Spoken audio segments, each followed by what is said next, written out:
Good evening. I'd like to call to order the regular meeting of the Royal Oak Schools Board of Education, January 11th, 2024. Can we please stand for the Pledge of Allegiance?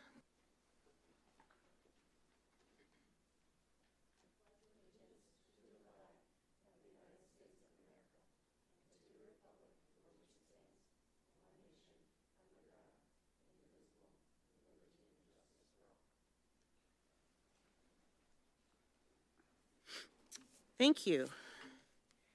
Item number 3, the start of the 2024 organization items. 3.1, election of officers. 3.1.1, we do this once a year. You think it would be easy every year? I would like to call for nominations for the President of the Board of Education for 2024. Mrs. Anderson. I nominate Mary Ann Van Heitzma to serve as the President of the Royal Oak Schools Board of Education for 2024. I would accept the nomination. Do we have any additional further nominations? Hearing no further nominations, nomination for the presidents are closed. Can I have a resolution, please? Mrs. Anderson. Be it therefore resolved that Mary Ann Van Heitzma serve as President of the Royal Oak Schools Board of Education. Thank you. Can we have a roll call, please? Trustee Haynes? Yes. Trustee Jasinski? Yes. Trustee Cook? Yes. I'll vote yes. Trustee Jaworski? Yes. Trustee Alexander? Yes. Trustee Van Heitzma? Yes. The motion passes. Thank you.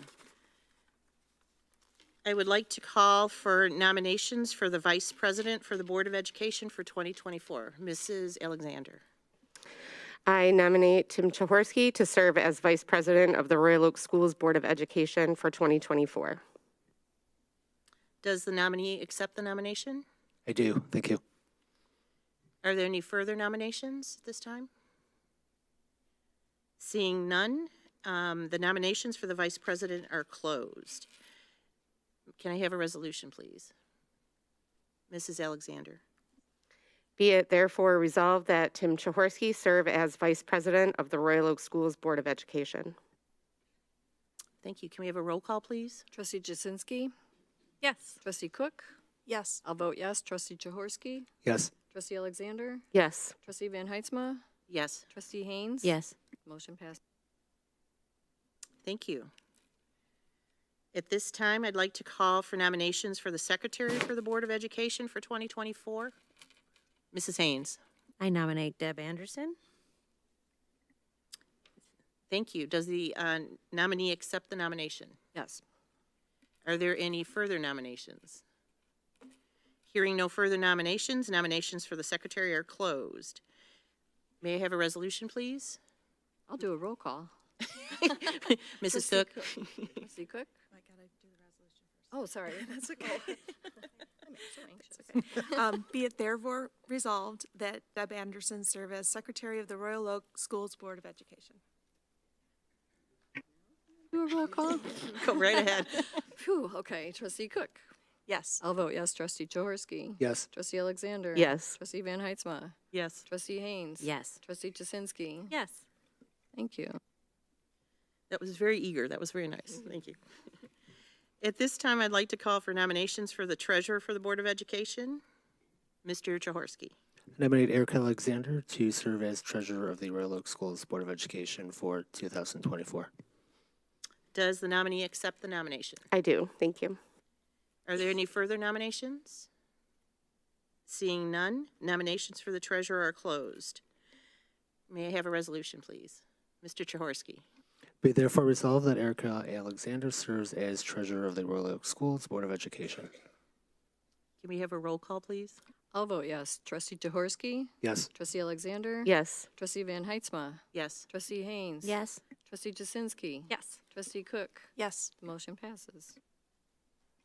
I would like to congratulate everybody on their elected positions. Thank you so much.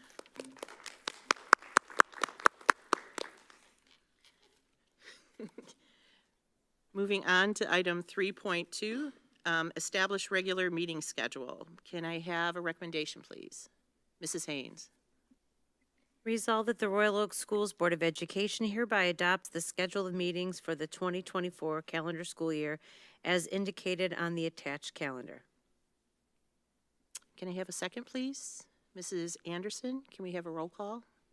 Trustee Jaworski, Yes. Trustee Alexander, Yes. Trustee Van Heitzma, Yes.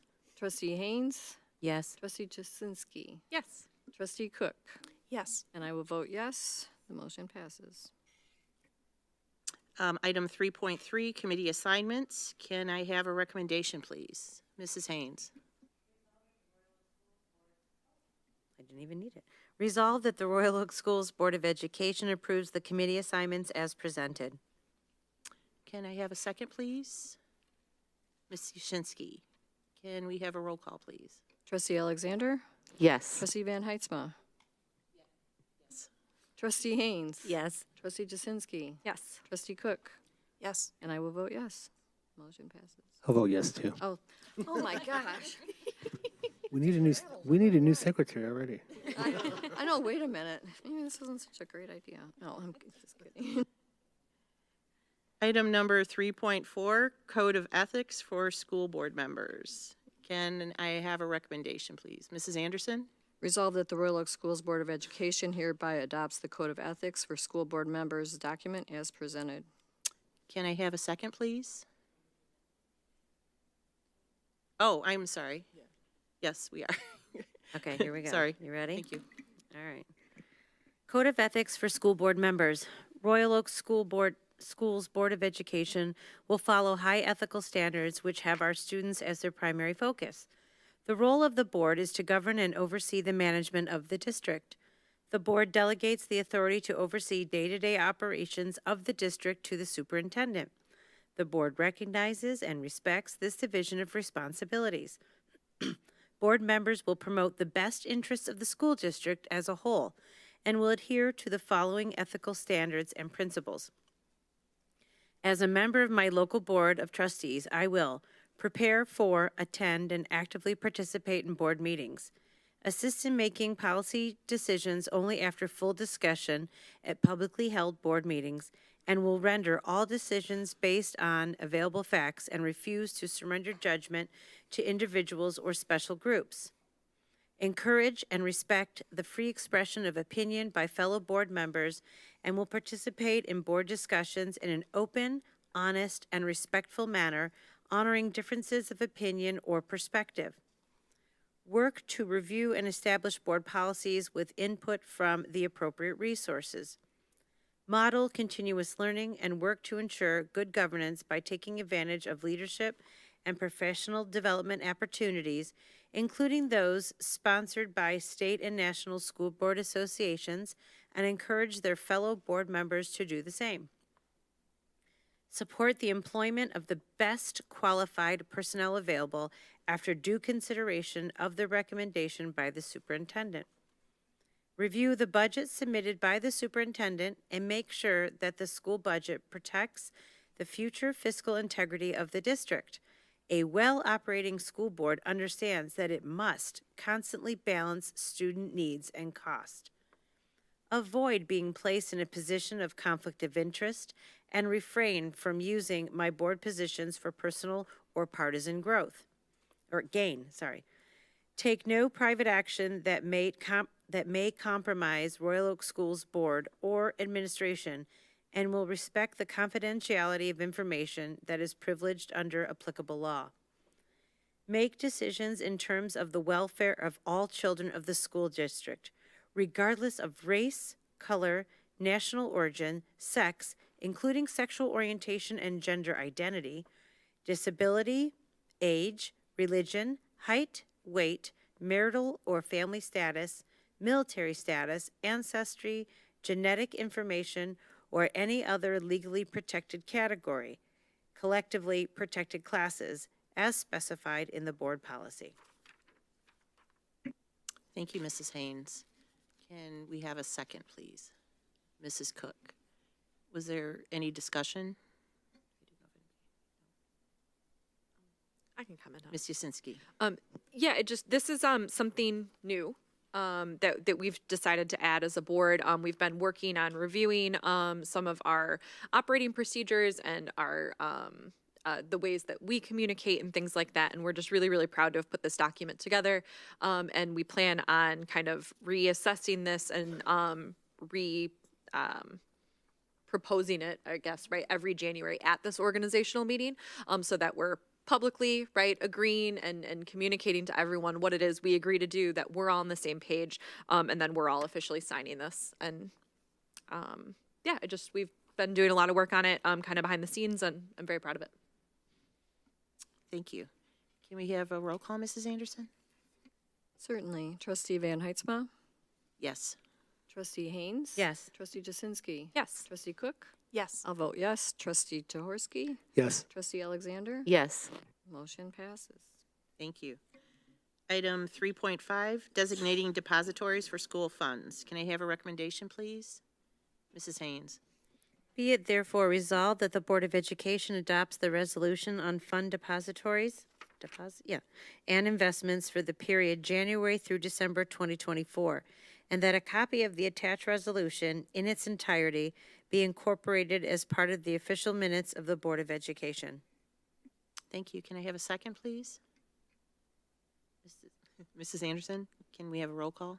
Trustee Haynes? Yes. Trustee Jasinski?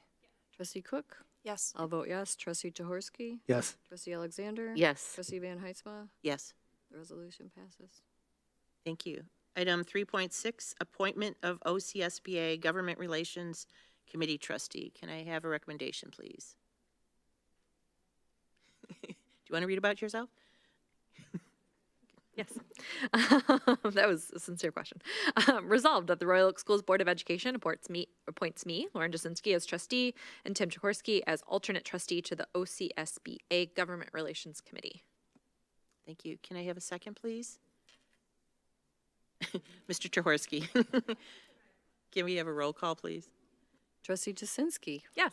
Trustee Cook? Yes. I'll vote yes. Trustee Jaworski? Yes. Trustee Alexander? Yes. Trustee Van Heitzma? Yes. Trustee Haynes? Yes. The motion passes.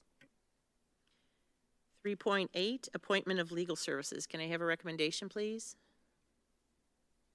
Wait, Madam President, 3.7. Oh, I checked it off already. Sorry. 3.7, authorizing electronic funds, transfers, and investments. Mrs. Haynes. I'll just read them all tonight. Resolved that the Royal Oak Schools Board of Education hereby designates the Executive Director of Finance and Operations as the Officer of Electronic Funds, Transfers, and Investments for the 2024 calendar year. Thank you. Can I have a second, please? Mrs. Alexander. Can we have a roll call, please? Trustee Cook? Yes. I'll vote yes. Trustee Jaworski? Yes. Trustee Alexander? Yes. Trustee Van Heitzma? Yes. Trustee Haynes? Yes. Trustee Jasinski? Yes. Motion passes. Thank you. 3.8, appointment of legal services. Can we have a recommendation, please? Mrs. Anderson. Be it resolved to continue the designation of Clark Hill, PLC, Collins and Blaha, PC, Keller Toma, Troon Law Firm, PC, Miller Canfield, as legal counsel to advise and/or represent the Royal Oak Schools and Board of Education as necessary for the 2024 calendar year. The superintendent is authorized to consult additional counsel as needed with prior notification from the board. Thank you. Can we have a second, please? Mrs. Alexander, can we have a roll call, please? I'll vote yes. Trustee Jaworski? Yes. Trustee Alexander? Yes. Trustee Van Heitzma? Yes. Trustee Haynes? Trustee Jasinski? Yes. Trustee Cook? Yes. Motion carried. Thank you. That concludes the organizational items on the agenda. Moving on, item number 5, regular meeting items. Number 6, standing approval items. 6.1, acceptance of the agenda. Do we have any additions or deletions? Seeing none, the agenda is approved as presented. 6.2, approval of minutes. Can I have a recommendation, please? Mr. Jaworski. Resolved that the Royal Oak Schools Board of Education approves the following minutes: December 7th, 2023, special meeting minutes of Finance and Facilities, December 14th, 2023, the regular meeting minutes, and December 21st, 2023, special meeting minutes of a board workshop. Thank you. Can I have a second, please? Mrs. Haynes, can we have a roll call, please? Trustee Jaworski, Yes. Trustee Alexander, Yes. Trustee Van Heitzma, Yes. Trustee Haynes. Yes. Trustee Jacinski. Yes. Trustee Cook, Yes. and I'll vote yes. The motion passes. Thank you. Item number 7, public comment. If you would like to make a public comment, a person may address the board on an agenda or non-agenda item by completing a note card located inside the boardroom and place the card in the basket prior to the citizen public comment period. Each speaker is limited to 3 minutes. If you need more time, you are offered a second opportunity to address the board at the end of the meeting with an additional 3 minutes. Please address the board as a whole and not individually. Public comment is not intended for the exchange of dialogue. This is a time for members of the public to express their views. We are paying attention to your comments and appreciate them. However, school board members do not respond to public comment during the meeting. Questions that arise from public comment shall be referred to the superintendent or their designee for review, study, and possible future response. Thank you in advance for your cooperation. Brandon Colo.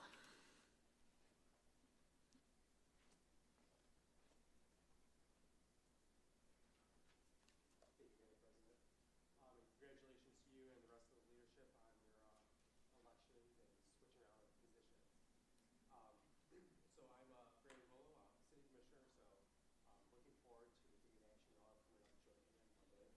on Monday. And those be Bridget Coles, that walks to be quite interesting. And looking forward to seeing everyone there. But I'm here tonight as a resident and a father of an Oakland student. My heart is just filled with joy and appreciation for the donation accepted tonight.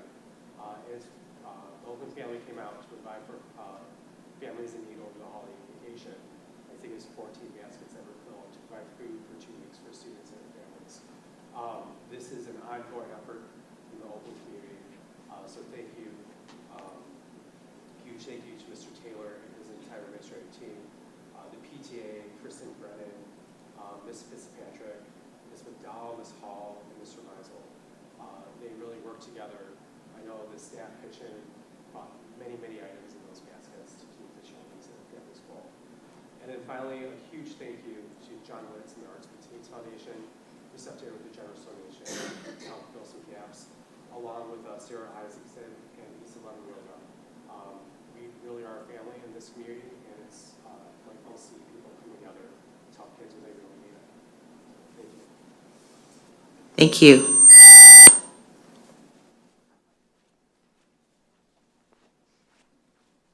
Okay.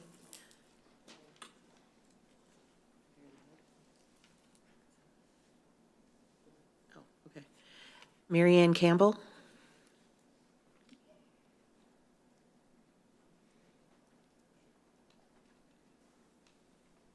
Hello, I'm Mary Ann Campbell. I'm the president of the Royal Oak Education Association. And as we celebrate School Board Recognition Month, the Royal Oak Education Association wants to extend our heartfelt gratitude to all the school board members. Sorry, okay. Should I start over? Sure. Okay. Hello, I'm Mary Ann Campbell, president of the Royal Oak Education Association. As we celebrate School Board Recognition Month, the Royal Oak Education Association wants to extend our heartfelt gratitude to all the school board members for their dedication and commitment to the school district of Royal Oak. Thank you for all you do to support Royal Oak schools, attending countless meetings, facilities and finance, school board, PTA meetings, just to name a few. Thank you for attending events at our schools. Your work does not go unnoticed, and you are appreciated. And I place a small token of our appreciation at your seats. Thank you. Thank you. Looking at Mrs. Sutterfield, I think that's, okay, thank you. Number 8, proclamations and recognitions. Item number 8.1, donations and recognitions. Recognition of Oakland PTA donation. Mrs. Fitzpatrick.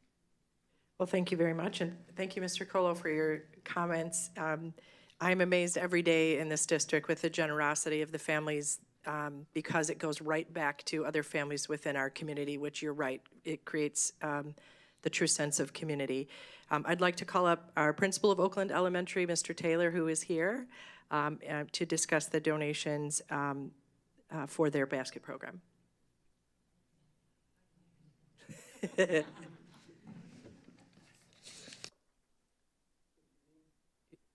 Good evening. There you go.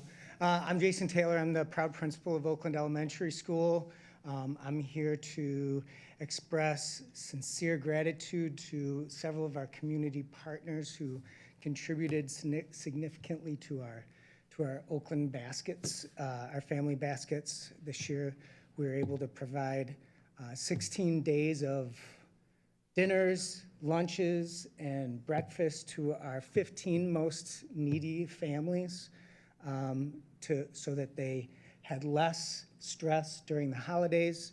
And I want to thank Brandon Colo for being the conduit of between John Witz and the Arts Beats and Eats Foundation to procure that significant donation. Sarah Isaacson. And again, Mr. Colo expressed all of the same things that I was going to express.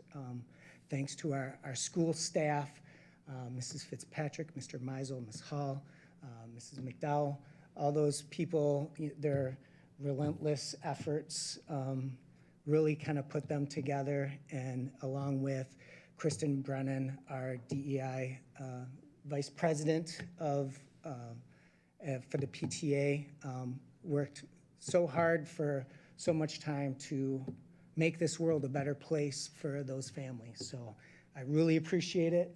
So thank you so much. Any questions? Well, I just am so grateful that, it was able to come together, and it is such an amazing thing that we're able to support families through community. Our families are very generous within our schools, and then to have community additional support is just an amazing thing. And we're very grateful for where we live and very thankful for where we live. Mr. Jaworski. Mr. Taylor, I do want to thank you for all the work you've done into that program as well. And also thank you for introducing me to the term the Brandon Colo. I think it's a name that's going to stick. Ms. Yasinski. I don't know if everybody knows, but each of the school board members have a liaison relationship with each of the PTAs. And so Oakland is my school that I attend on a regular basis, and I participate in their PTA events. I help when I can. I volunteer when I can. I'm really looking forward to the Sweetheart Stance that's coming up. It was the very first thing that I did when I was placed on the board last year, and it just is, it's sweet. But I just was so, I mean, I know we kind of keep saying the same thing over and over, but I do just need to brag a little bit about being allowed to participate with that community, because it's just incredible. I think that Oakland is all of the things that are wonderful about an elementary school, and it's just you really feel the love when you go in there. And I think this is such an incredible thing to be able to do for each other. And they're I don't even know if the numbers do it justice, right? But I mean, just so everyone hears it again, it was for 15 different families. They provided food entirely for 16 days over break, right? Breakfast, lunch, dinner, a holiday meal, toiletries, some gifts, warm winter clothes. It really was incredible what was able to be put together for these families. And I think we're really proud to do it and happy to help where we can. So yeah, just very proud of Oakland. Thank you. I promise I won't cry just yet. Just yet. And thank you, Mr. Taylor. We appreciate it.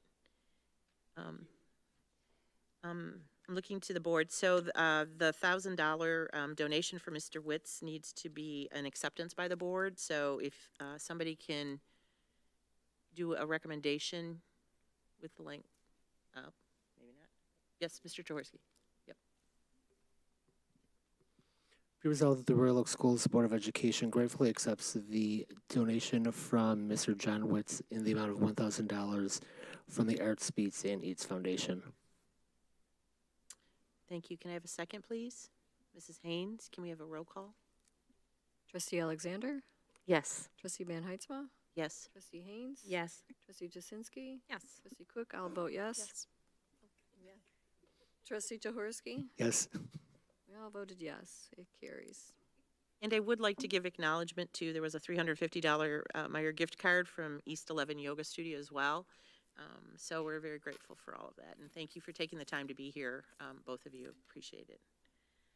8.1.2 Chartwell Scholarship Donation, Mrs. Fitzpatrick. Thank you very much. I would like to welcome up Mr. Mike Jacobs. He is our go-to person for all food in the district. Chartwell's is our food service provider, and much like the theme of the last few minutes that we've been discussing, community partnerships and support, Chartwell's is another one of the organizations that truly supports Royal Oak Schools students. And Mr. Jacobs is here tonight to share some great news about a scholarship.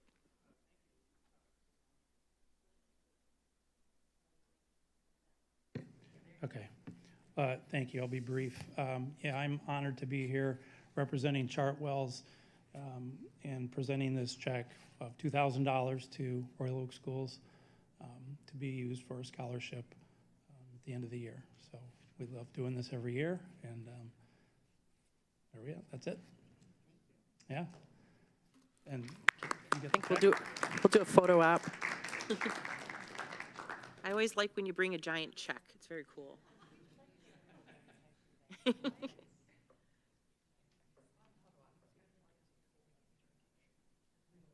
It fits right in the ATM machine, I heard, if you cut it into tiny little pieces. Thank you, Mr. Jacob. We appreciate it. Jacobs. Can I have a recommendation, please? Mrs. Alexander. Resolved that Royal Oak Schools Board of Education gratefully accepts the following donation as presented, $2,000 Chartwell's Scholarship. Thank you. Can I have a second? Mrs. Anderson? Can we have a roll call, please? Trustee Van Heitzma. Yes. Trustee Haynes. Yes. Trustee Jasinski. Yes. Trustee Cook. Yes. I'll vote yes. Trustee Jaworski. Yes. Trustee Alexander. Yes. Motion Thank you. very gratefully. Thank you. And just for the benefit of our senior students here, those scholarships, such as that, are, how do people have the opportunity to earn them? So you know that through the Zello product that you use in school every day, all of our seniors should be very familiar with it. A scholarship opportunities are all posted and presented there, and each one of the counselors at the high school, as well as Ms. Norling, can give you additional information if you need it. But scholarships are all posted there along with the pertinent information for applying. They each have their own timeline and deadline. But students and parents can get onto Zello and see all of the opportunities, including the scholarship from Chartwell's as the money's donated. So thank you for that. Thank you. Moving on, item number 9, presentations and reports. 9.1, building thinking classrooms. So at this time, I'd like to invite up 3 of our staff members from Royal Oak Middle School. The board will recall that this was an item that we thought would be on the agenda in December, but that did not happen, and we want to invite healthy staff back to be able to present tonight instead. So if you wouldn't mind, I don't know who's leading it. If one of you would also just take an opportunity, please share with our board and with our community who you are and what you do for Royal Oak Middle School and our wonderful students. I see you pushing that away there, Mr. Minor. Okay.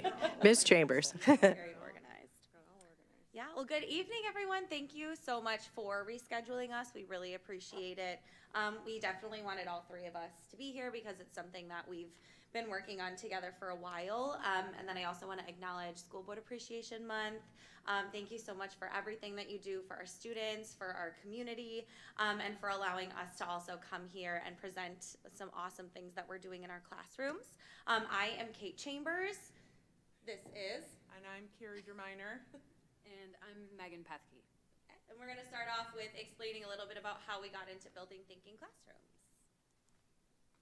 All right, so I'm just going to start our timeline. COVID was very difficult for us. Probably some people had some ideas about that. But we had a very difficult time, and coming back into school in kind of a normal sense, the thought of that was daunting, knowing that the kids had been home. And so I knew I had to do something. Something definitely had to change. And so talking to some of my best friends happened to be in the math department, and we started by reading a book by Joe Bowler, who is a math like guru, and it's called Mathematical Mindsets. It's really off of the work that Carol Dweck has done about mindsets, and so this is more in a mathematical sense, and we did a book club in the summer of 2021. At the end of the summer of 2021, Facebook was blowing up with this building thinking classrooms. So I bought the book and literally devoured it in probably about 3 weeks. If you see my book, I've got Post-its all over it, and that's when I brought it to our entire department. Because the initial thing during the summer was 6 of us that did it, and then I brought it to the department and I brought it to our administration, and we decided that we were going to look at this book, read it together, have discussions around instruction, and really implement toolkit number 1. And so Kate's gonna talk about toolkit number 1. So we all wanted like a safe, kind of really good entry point that we felt was attainable within all of our classrooms and how they were. And so what they suggest for Toolkit 1 is just starting off small and making some changes within your classroom. One of the first things that we all did was we all went out and bought like whiteboards. I know Megan had just like big piece of paper that we had Jill Hill like laminate for us. I know some people just use their windows. And one of the important things of building thinking classrooms is getting kids standing up and looking at vertical, non-permanent surfaces. So things that are super easy to erase, that are vertical, that we can easily like look around at and do some quick checks. Another thing that we all implemented was the visibly random groups.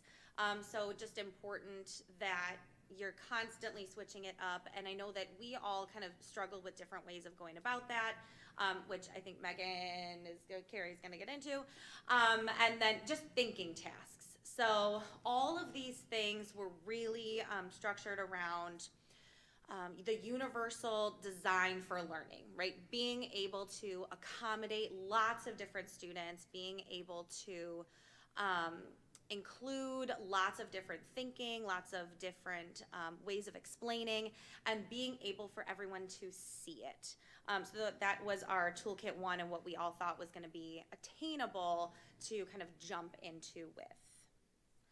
This year, we were really encouraged to set some goals in our PLCs, and it was awesome because we already had that Building Thinking Classrooms foundation, and now we have tons more of our staff at the middle school in the math department who are actually doing this work. So in 6th grade, one of our big focuses at the beginning of the year was just collaboration. Getting kids to be open and talking to one another. And then as we move forward into 7th and 8th grade, and then later in the year in 6th grade, we're focusing on consolidation. So bringing the kids back after they do their thinking task and actually making connections between what they did on their boards and the content that we want to start getting them working into.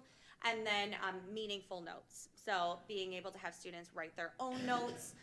We had some notes that we had been doing where, you know, the teacher's writing the notes and the kids are copying things down. And I don't know about you guys, but I had a lot of kids would just fall asleep during that part. And so we changed it all up, and now we have 4 quadrant notes, and kids write all their notes on the boards. And it's a really great way for students to be able to see notes multiple times in real time. Instead of copying, they're writing the notes. They get to look around, see them, and it's something that we're working on for our focus in the school year. So after these two ladies went to the conference this summer, we built in that idea with notes, and we did it on, started to do it on what we call these vertical non-permanent surfaces. So as Kate said, we started implementing this in the simplest of ways, on whiteboards or windows, or I had laminated pieces of white paper. It was just a way to get kids, as this shows in the picture, standing up. We all have heard the research about how when somebody is standing, the help that it does to their thinking process. As you can see here, it talks about erasable things. It's a lot easier to write something down when we know we can erase it and change it up. Students stand together in a group and can kind of make a connection between each other as they turn towards each other and talk. Students are able to have a more eagerness to participate as they are together with each other. It is that's good. Just the idea of it's non-linear, they can just move all around their boards. So the idea of getting them up was big. You can see from this data that we pulled from the book, the action that they took with the concepts in the first 2 lines are looking at time measurements, so time to task and time to notation. What you can see moving across is we use the vertical whiteboard, which is all the way to the left, and then moving across is kind of moving backwards all the way back to students sitting down at their seats just in a notebook. And so you can see that time to task or time to notation is a lot shorter, 20.3 seconds to 18.2. Although notebook looks like it's really quick for notation, it's because they're alone in their notebook. And then we've got 3 through 8 there, and those are looking at a scale of 0 to 3, 0 being none and 3 being lots. So one of the biggest things that we like to look at is that eagerness and participation there. That eagerness of comparison, vertical whiteboards being a 3 to work, and being sitting alone in their notebook is a 0.9. So that eagerness to actually participate, 2.8 for vertical whiteboards and only a 0.9 on their own. And as Kate said, we saw that a lot when they're sitting at their notebooks, they're dazing off, sleeping, and now in their groups, you can physically see their eagerness and their participation. So here's some more examples of students. These are students working on inquiry tasks. So inquiry tasks is how we introduce every single topic. So rather than a teacher giving a direct instruction of this is how you do this concept, now repeat me, each one of our tasks, each one of our new concepts is now given in an inquiry task. So students get up in a group like you see here, they are given the task and they work through the concept and teach themselves.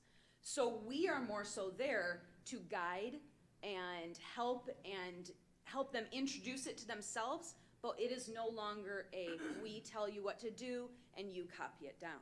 It has become and developed their inquiry, their thinking, and it has really more so led it so that they are in charge of their learning rather than us. We are more of a support role.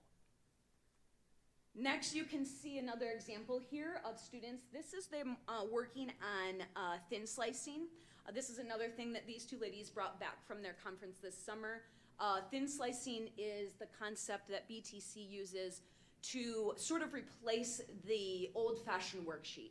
Here's a worksheet, everybody just sit down and work by themselves. They're now working through the same concepts, however, they are working in a cooperative and engaging space with their group members at a whiteboard, increasing that thinking, and also having other people to bounce ideas off of. When you get stuck, it's no longer me just sitting there staring at my paper. I can now discuss and get ideas and give ideas to my group mates.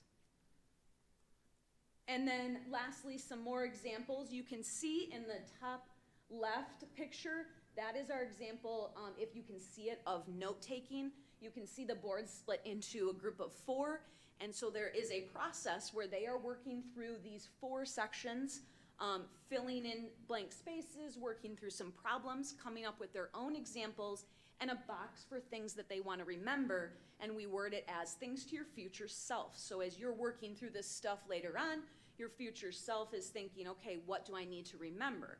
And so they are able to work through these notes together rather, again, than a teacher sitting there and say, write this down, do this, and it's a lot of mimicking. It's instead them coming up with their own ideas, their own work. They work through it, and then they're all able to go back, take down their own notes on paper themselves, maybe add in things that they need to, or always looking around at other boards is always encouraged. So not only are the 3 people in your group things you're getting ideas from, but the other 9 boards in your room you're also getting ideas from. I think that's everything, right? Now it's me. So I'm going to talk about the visibly random groups. This is probably the most chaotic part of this. And so we've gone through many different kind of ways to do this. When we originally read the book, you can see the cards that are up there. The recommendation is that the kids come in every day and they get a new card and they go to the board. So you have 8 different cards that you're handing out and the kids go to that board. Probably not surprising to you, they switch cards so they can be with their friends. So when kids are coming in and getting binders and getting calculators and we're giving them cards, that led to challenges. So we had done it where we gave them a card for the week and we kind of recorded what groups they were in and we're more managed on that. And then Kate and Megan last year went to Avondale and observed a teacher and she used Class Dojo. So Class Dojo, which often is used in elementary school, you can put all of your kids and you can give them like behavior points and everything. But the nice thing about it is that you can put all your kids in and it'll randomly put them into groups. So because of the ease of that now, kids are in new groups every single day. So every single day, they don't know who they're gonna work with. And so we now use dojo as a verb. We're like, okay, we're gonna dojo you into groups. And the kids know. And, you know, the initial is, but now it's like, oh, okay. And then they get up and go. Probably it's down to less than a minute that they're organized and we can start right on our tasks. So, which is very important. That's another real principle of this, is really getting kids up, going within the first 5 minutes of class. So we used to do starters where the kids would write them down in their notebook and do all of that. Now we're having that discussion and they're up probably within the first 5 minutes. I'm gonna talk a little bit about, and Megan talked about the tasks.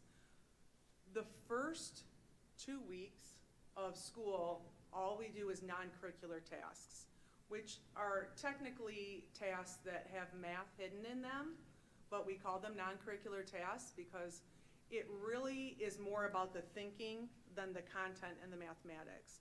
So it's different, and some of them are up here. The one that was back in that picture, the lower one there, that's the hundreds challenge, and you see how the kids are around it. So they're looking at a picture and they're going in turns and finding in this picture number 1, number 2, and highlighting it and trying to get through it within 2 minutes. And so then they're trying to beat themselves. And so it just keeps on going over and over with that. But it's about thinking, it's about the processing, and really non-curricular tasks develop for them and develop for us an idea of where that low floor is for kids.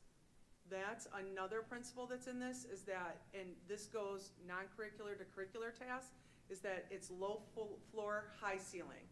So you start with that entry point where kids can really enter what it is, whether it be non-curricular or curricular, that they can start at that point and then you build and work on that as they're working through the tasks. So on the left-hand side of the slide, which one doesn't belong, those that we do for number talks, and that's just having discussions.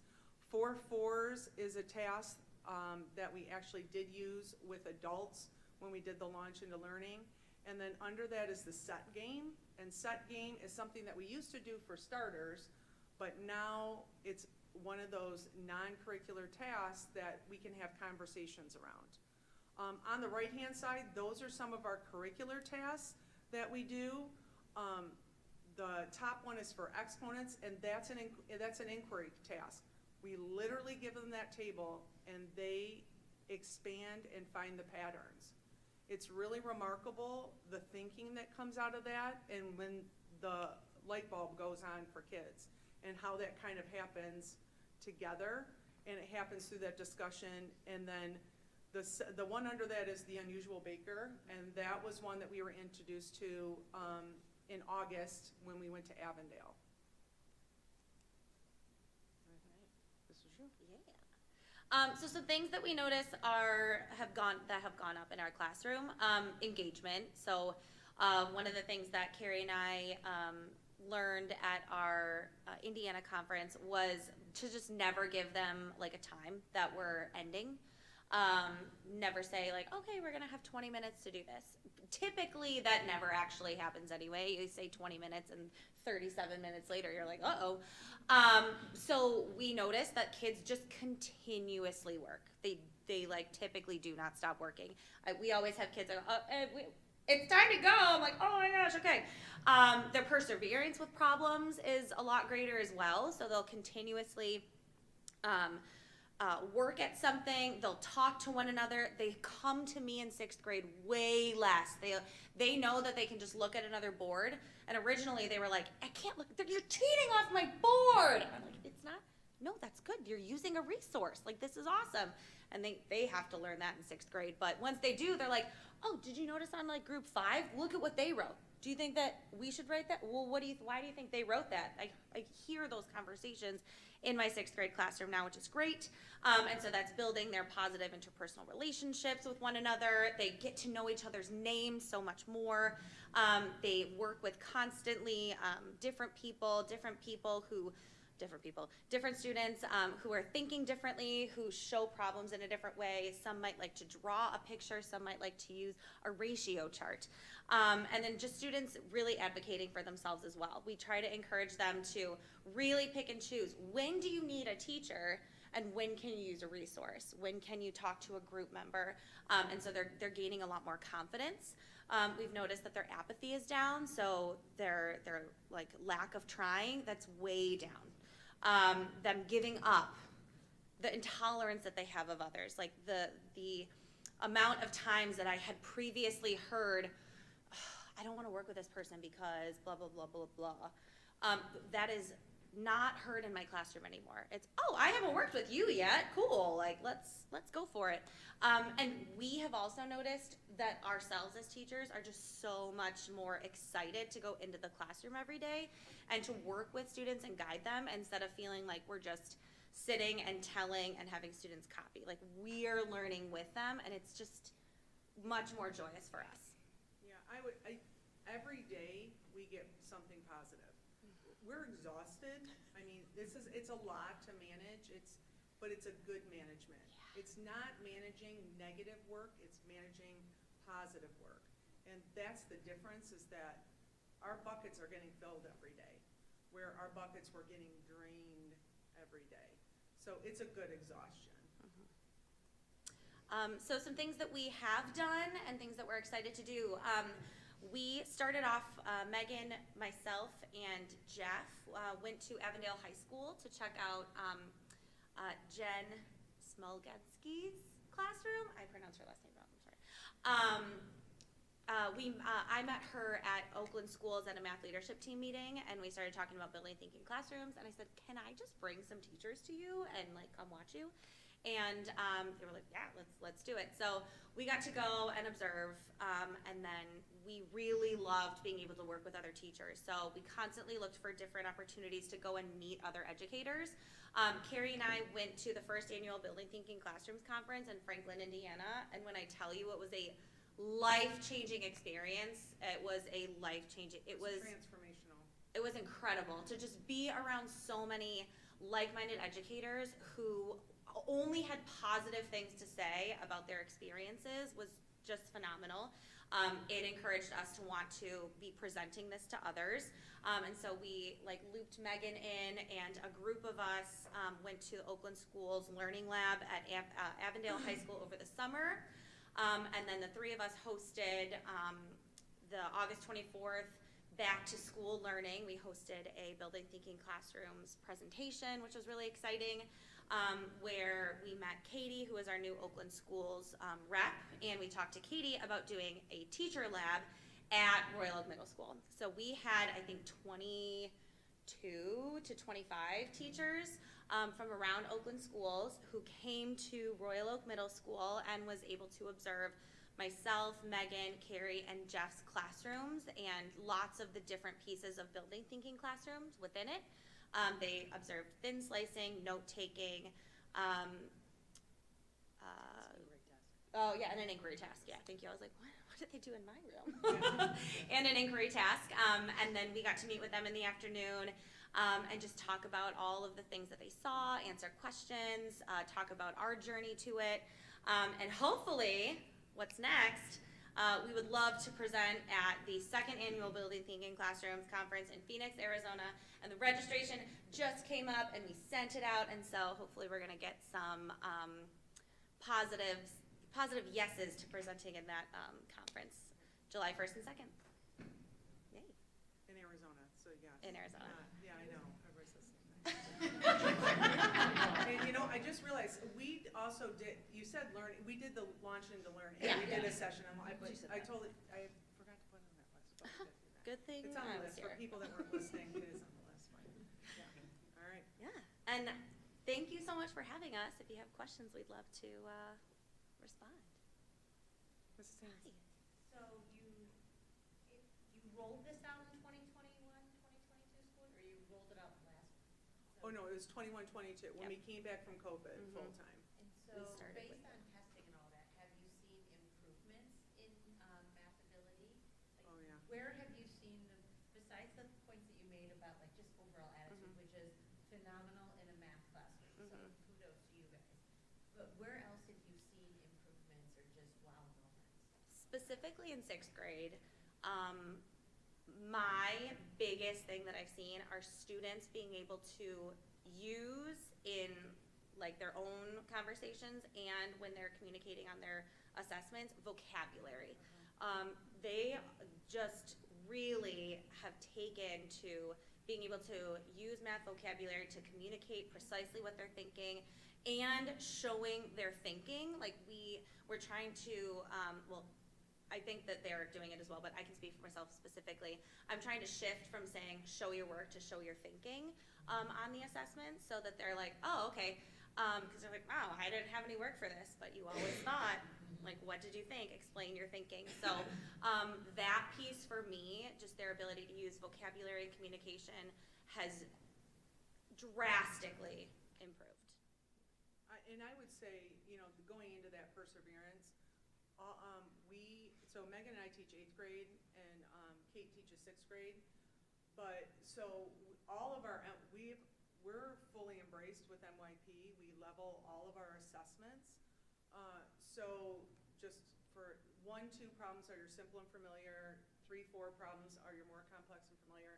5, 6 are your challenging and familiar. And then 7, 8 problems are challenging and unfamiliar problems. We have more kids do those 5, 6 problems and those 7, 8 problems. Extending and, you know, trying.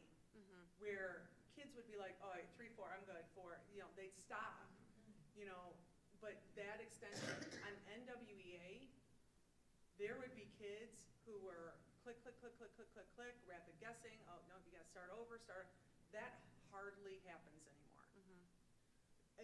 It's just an expectation. Showing work paper. Yeah, The they're showing work NWEA, I was paper like, with NWEA. oh. It's just. And with our PSAT. With our PSA, oh my gosh, PSAT, because we all monitor that. They're jamming, they just write down so much stuff. It's just that they transferred what they're doing, and like we don't even have to say show work anymore. Like we would write in big huge letters, show work. Not even an issue anymore. It's just an assumption that that's what they need to do.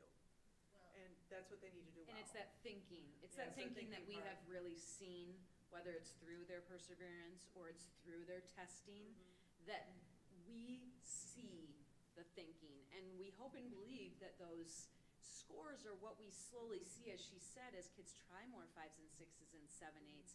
They're trying it more, so more of them are reaching that because they're not afraid to think. Well, I know Megan and I, our exponents, that's the very first thing that we do. We do real numbers, and exponents are our first topic. We've never seen scores like we saw this time. I mean, we literally were like, oh, okay. Just the deep understanding of content. Just through that discussion, and just being able to have I don't know, it's a rarity. That's just a kid having a bad day that he's not gonna talk to us. And for me, it feels good that we're the support system. We're not, it's amazing how it feels when you've kind of handed the reins off to the kids. Yeah. They've taught themselves these rules for exponents, and it's like, we're just kind of hanging out there like, do you need me? Does anybody need me? Because they have taken on the reins of their own learning for themselves. And then, no, really quickly, because Carrie had mentioned MYP. One of our criterion is the applying math to real life. And my integers unit, we apply integers, positive and negative numbers to like a golf scorecard, and they compare everything to like above or below par. And they figure out the scores, they figure out the stroke amount and the scores, and they talk about who's the best and worst golfer. I've never had so many kids do so well on it, because they just know now how to apply the math in so many different situations. Like, it was phenomenal. I was so excited to grade them. Well, as a mother who had one child who loved math and the other one who was like, do I have to take it? Yeah. I wish this was around back then. And kudos to the four of you, right? We're missing one in your little group. Jeff Cousins has been doing a lot of the work with us, but I would say 90% of our math department at the middle school is doing this. Nice. And the high school noticed, and now we actually have 4 high school teachers who are doing building thinking classrooms in their rooms And as that was well. my next question. So Yeah. it's starting to move to the high school now. Is it just for math, or can this be done in other subjects? It can be And done, are they gonna start doing that at the middle school? it could be done K through 12 in any subject. That's where Peter is going in, that's the next direction that he's going in his books, Literacy. is the literacy part of it. And when we went to our conference in Indiana, they had specific sessions for other content areas, just to start that, because it's not, he's started this in 2016 and really caught fire after COVID. But it takes the discussion of, I mean, by the time that notes in the book are completely different than what the notes were at the conference. So he elevated, and through kind of doing it in different places, really is kind of tweaking things to where it's gonna work better. So those discussions about content areas, other content areas is happening right now. I'd love to see the science too. Oh, yeah. Thank you. That's all I have. Sorry, I was talking and I was just blown away by it. We could literally talk for hours. Yeah. We really like Do we that. have Mr. Jaworski? First, I want to thank you all for your excitement. Just being here, I can't imagine being in your class. I recently saw a Facebook post that said, paste a picture of the last book that made you cry, and it was an algebra book, and to me it was true. And if I were in any of your math classes, that would not have been true in my life today. I'm almost certainly sure of that. But you did say that there were 80 to 90% of your department is teaching in this method. What happens to the kid who is in 6th grade in your class, goes to 7th grade, and does not have the same experience? That happens. Yeah, It's gonna it's happen. really about a comfort level. I mean, we're not about telling people, but I think embracing the grouping has, I would say that's 100%. I think that the vertical, kids doing work vertically, that takes a lot of letting go. And, I think the more that they see it happening and the positive stuff, that's eventually gonna happen. Sure. The grouping and inquiry task is happening just because of MYP. So everybody's doing that. I mean, I would say that in our department, everybody's doing that kind of inquiry task. But it's one of those things that you develop the leaders. So now really in 8th grade, we have the kids that kind of started this in 6th grade. I mean, we have to do very little instruction about expectations. I would say last year, kids sat down a lot more, and that's something that we always have to go, oh no, standing up, standing up, standing up. But that's every year when they're conditioned that this is an expectation and they see it, it's actually less work for us. So, embracing that, and, we have conversations about this in our PLCs constantly. So, I mean, it'll spread, because when we first started, it really was just the 5 of us that did it. And we have there's 11 of us in our department. And now we've spread it to the high school and then other teachers in the district that came to observe us. And they're all at different points, all deciding, okay, well, this is what I have the capability right now to do, and then next I'm gonna try and do this. And that's the same thing we're doing. We didn't do all of this to start, we've slowly implemented more and more as we go. Yeah, and that's really again, another philosophy of the book. It's like, don't do it all. You have to slowly build this into your classroom. I mean, like we said, Toolkit 1, there's 15 chapters. That's chapters 1, 2, and 3. So now we jumped over 4, 5, 6, and what we're working on now is 7, 8, 9. It's not meant to be linear in that. It's just bringing in where your comfort level is. Excellent. Thank you. Keep making math not scary. Well, thank you very much. I love math, so. And I would have loved to have a teacher that was like that. I think of the days of sitting there, like you said, and I'm like, oh, okay, you know, we're trying to engage, but it was different. But just the level of excitement in students is huge, right? And being active participants is huge. And the collaboration between students too, and interacting with people that they typically don't interact with is just, there's just so many positive things about this. And then, you know, just learning and spreading, you know, to other staff members and sharing what you know is just like what we expect, right? It's just like such a great thing, and positivity works wonders, I think. So. Yeah, and our classrooms are open. I mean, if anybody wants to come and watch it, come. Come, we love it. Mary Beth knows, she drops in with people all the time. But did you work on one of the windows and whiteboards? That's what I want to know. I did not, but I did want to say I have been in some of the classrooms and I've seen it happen. And I will say that, you know, that this is a unique group of teachers who have taken this to fully embrace all in, and you're excited, you're leading your peers, which I'm grateful for. So thank you for doing that. You're learning from other districts who were also a little ahead of doing things like this, but that's what teaching and learning should be about, is learning and a continuous improvement. And I will say that there are components of the way you're teaching in mathematics that do exist in all of our classrooms across the district, but this comprehensive look, this ability to shift your teaching completely, let go of some things that you were taught to do as a teacher to the way that you're teaching now, is that peer-to-peer conversation, not just read the book. It is that conversation, the witnessing, watching the kids. And so I appreciate that you've put yourselves out there to do that as well, because I think it's exciting. And it does work. I was solving problems along with the students, sitting in, you know, what doesn't fit, I think was an activity in one of the rooms when I was there, or what doesn't go along. And I'm, you know, back there trying to give my 2 cents. But what I hope we eliminate is a student that walks out saying, I'm not a math person. Because I will tell you that I am positive the 6th graders, for example, coming together in a math classroom to learn like this are different 6th graders when they go to science and when they go to social studies and when they're at lunch in your new lunch setup at ROMS. I'm sure they're very different learners because of what's happening in the math classrooms, whether those teachers have read the book or not. So I think your impact is very widespread, and I, again, appreciate everything that all of you are doing, and glad to see you're so excited about this too. Thank you very much.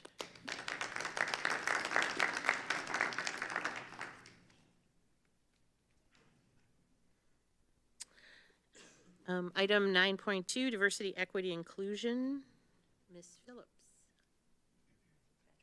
Yeah, so I'd like to call up Ms. Phillips. Ashley Phillips is our new, are we going to still say new, Ms. Phillips? We'll say that still for a while. Maybe the next 2 meetings. Couple, all right. Diversity, Equity, and Inclusion Coordinator for Royal Oak Schools, and we're very pleased to have her here, and she's going to share with us some of the most recent updates and things that she's been working on. I know that she's very excited about, speaking of excitement, so thank you, Ms. Phillips. Thank you, and good evening. So it'll be very brief. We're just going to hit 3 things. The JEDI meetings is the first thing, and as far as JEDI goes, we've increased our membership and our participation has grown, and we are very excited to have some student input. So I told Matt, he joined us for our last meeting, to spread the word to some friends because students are our focus. So thank you. Again, and during December's meeting, we met and we voted on some previously determined goals, and mentorship connections for the students was the revolving theme for that. So we're working on that for our future focus. Next up, we have DEI professional development that all of our staff partakes in at all of the schools. And so far, our subjects have been the overview of DEI itself, identity, and we're working on implicit and explicit bias for our second semester. And next on my point of pride and joy for this one is the student connections and student presentations. So I've always set my goal as being visible. My number one goal is being visible in the classrooms and being visible in the schools. So we started off at Oak Ridge with the 4th and 5th graders having a presentation with our revolving theme just being empathy is essential. We've enchanted it around the great room there at Oak Ridge. And the students and staff had an amazing time. I left just so happy and filled with joy with all the meaningful connections I made with the students, and then hearing so many of the different things they said. So you may have heard about it in our December's dispatches or January's dispatch as well. So we talked about how we connect a lot of DEI things with character education and inclusion as well. I was invited to come back to Oak Ridge because of the success for 4th and 5th grade, so I'll be talking to their 2nd grade and their 3rd grade classes tomorrow. And the news spread from Dr. Parrott of how it was so successful with the 4th and 5th graders at Oak Ridge. He spoke about it as one of the high points for him at the last K-12 meeting. So other principals have contacted me, and I'll be going over to Northwood next for their 4th and 5th graders. And I had one additional principal contact me today to set up something for their 4th and 5th graders for February as well. So I'm very excited to just make all of those connections and meet a lot of the students. We had a blast on that. So you'll just see some of the students working together, and we started off with our Fill the Bucket Challenge there. They got to use some of the laptops for their tech integration there, and they also got to have just some meaningful conversations where we did random grouping at their tables. I believe that was the last one there. And then some got to come up and work together as well, and they won lots of prizes, so that was a very fun thing. So thank you again. So, Ms. Phillips, I know that you talked about Dr. Parrott giving you that feedback, and I know we have the intention. You are a single person going across this entire district to do it. 2 goals that we had were to increase student presence and voice at JEDI, and to really bring another level of staff to the JEDI table and representation, from our secondary schools, and I understand that has grown as well, right? Correct, yes. Great. And then also, you're correct, it was so well received in terms of you working directly with students that I'm sure there's just, many grades and probably 100 elementary classrooms waiting for you to come to their school next. So we'll be sure that that schedule continues and that you're afforded that time with the rest of the students across the district. So thank you for that. Thank you. Any questions? Well, thank you for, I know that we've been excited for student engagement to be part of JEDI, so I'm actually glad to hear that students are part of that committee, because I think that's really important too. Yes. Their voice is very important. And again, I keep thinking back to the excitement, and seeing students excited in this venue too is very just, contagious, I think, in a way. So I'm actually happy. And I'm glad you're doing the road show. I think I heard you mentioned at the Upton meeting too, so I don't know if you've been there or you're going to be there. I went to Upton today, and I said, this is the room that I'll be presenting in. I claimed it there and let them know. So I'm excited to connect with them as well. Well, thank you for so much positivity that we've already seen since you've been here. So thank you very much. Thank you. Moving on, 9.3, student representatives to the board, Alex and Matthew. Okay,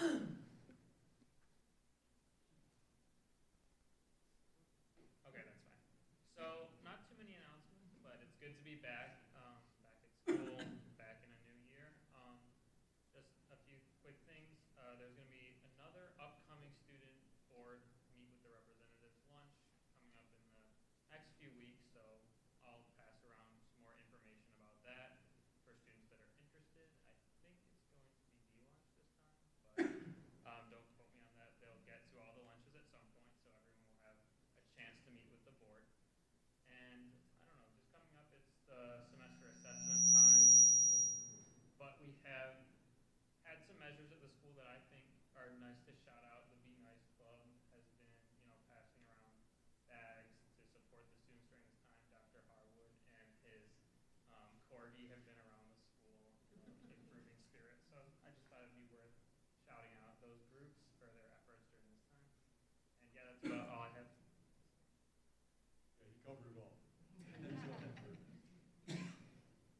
I thought for the lunches with the school board that it was all 3 lunches for that day.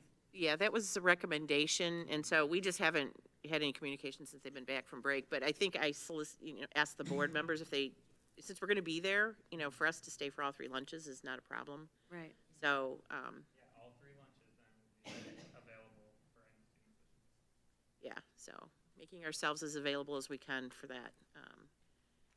If you have to beat them away, it's okay, we understand. But no, we're really glad and glad you're back. And good luck with, I know next week is midterm, so good luck to all of our students and hopefully, the cold doesn't impact anything. Yeah, okay, we'll just, nope, not even saying it. And thank you guys for your work, and Mrs. Fitzpatrick, do you have, okay, never mind. Moving on to item number 10, communications. Mrs. Anderson? We've had a couple since our last meeting, Rosemary Remick and Gail Agasinski, both concerning the start of the school year.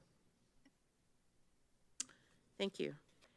Item number 11, consent agenda. We have item 11.1, payment of expenses, and that's it. Do we have any additions or deletions? Consent agenda is accepted as presented.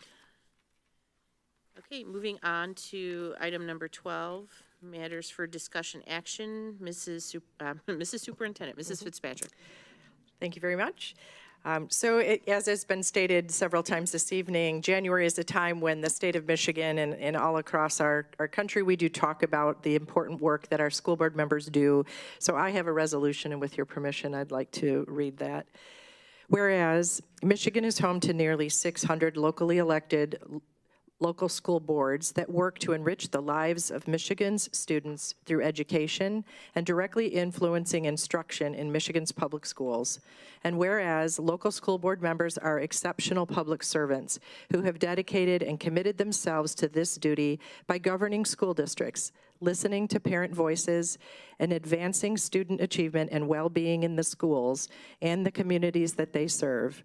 And whereas during this month, we join the Michigan Association of School Boards, the Michigan Department of Education, local school districts, and community organizations to recognize and raise awareness of the countless efforts and contributions of local school boards and school board members throughout Michigan.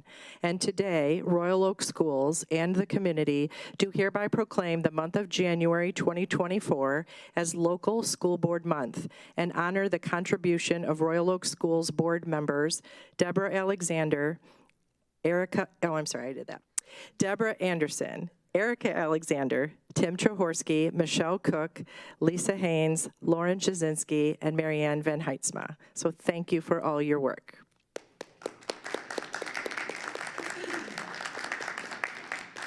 So in front of you at your table, if you'd like to hold them up or take a look at them, we have a gift that was made especially for you by the students in the block over at Royal Oak High School. It's complete with their own design, and they made it. And if we could show the screen, they made a short video for us so that you could see how these were made. It's thinking.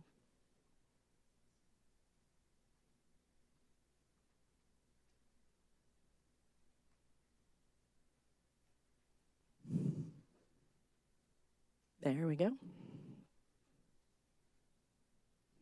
First, the design is created on Adobe Illustrator. Then, after a few tests on sheets of paper, the bags are stuck to the platforms and printed on.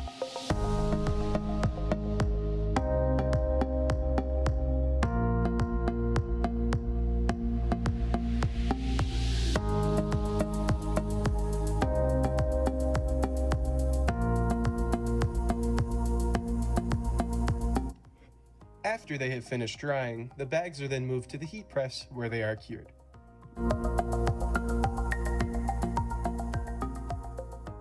Then, this design is taken from this computer and moved to the embroidery machine, where this machine embroiders the design into the other side of the bag.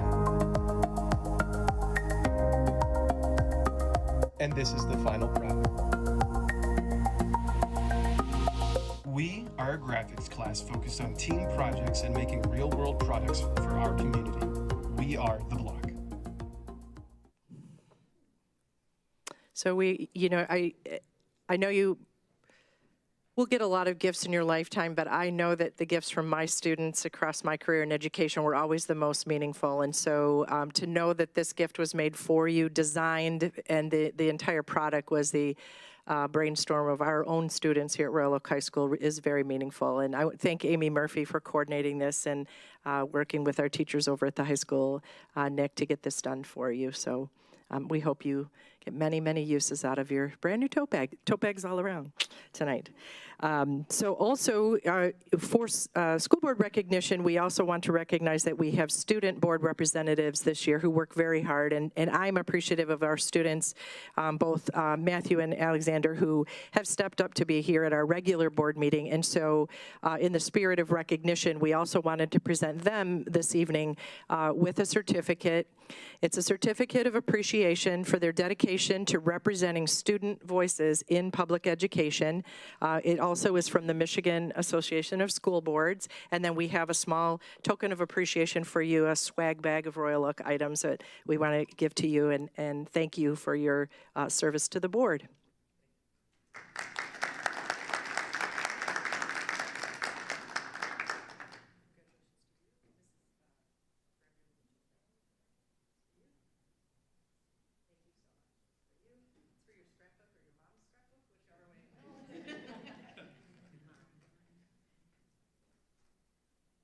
I was going to ask Mr. Walensky or Mrs. Abell if they were going to second the motion that was read, but that's really, I didn't want to put them on the spot, though.